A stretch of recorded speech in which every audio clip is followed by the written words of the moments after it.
Noong August 16 and 17, 2025, muling bumalik ang pinaka-aabangang Filipino Food Festival sa Toronto, ang Taste of Manila 2025.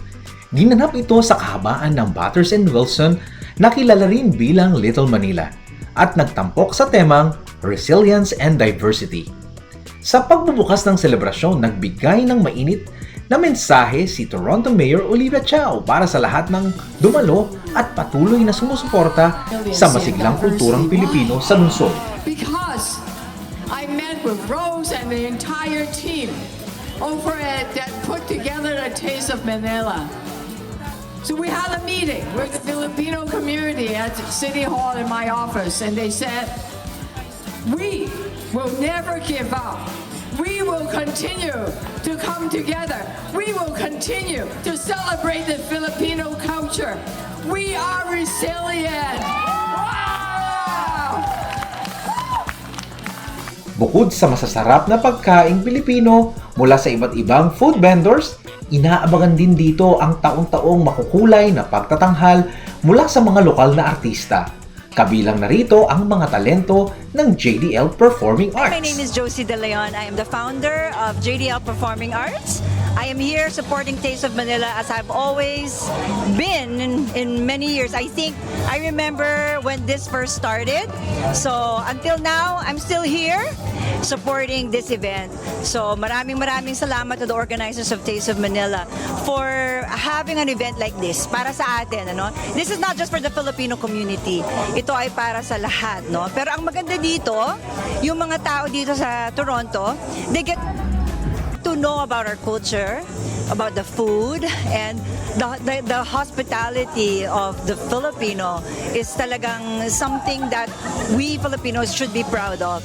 So congratulations to Taste of Manila. We'll see you again next year. Ngayong taong tatlong entablado ang inanda ng Taste of Manila, ang Luzon Stage, Visayas Stage, at Mindanao Stage. Isang pagsasakatawan sa tatlong pangunahing isla ng Pilipinas. August 16, sa Luzon Stage, nagtanghal ang mga kilalang sparkle artists mula sa GMA Kapuso Network tulad nina Reggie Tortugo,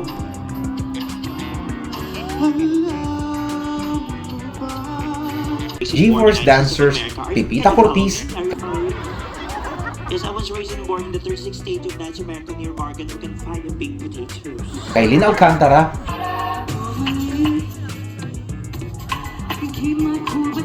at Ruro Madrid.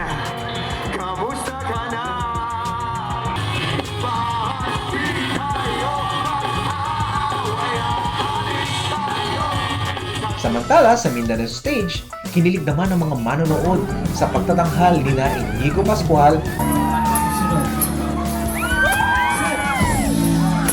at Brian Termulo. Taste of Manila, make some noise! Everybody say,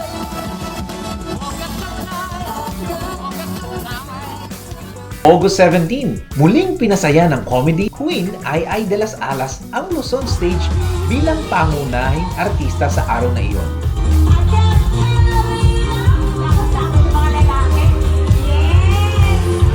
Samantala, sa Mindanao Stage naman, niyanig ni Jason Fernandez ang entablado kasama ang lokal na banda mula sa Toronto. Yan ay walang iba kundi ang Amplify.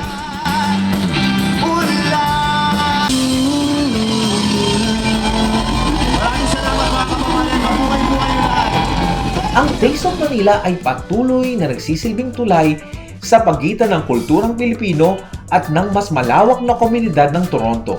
Isang masiglang patunay ng lakas, tibay at pagkakaisa ng mga Pilipino sa anumang panig ng mundo.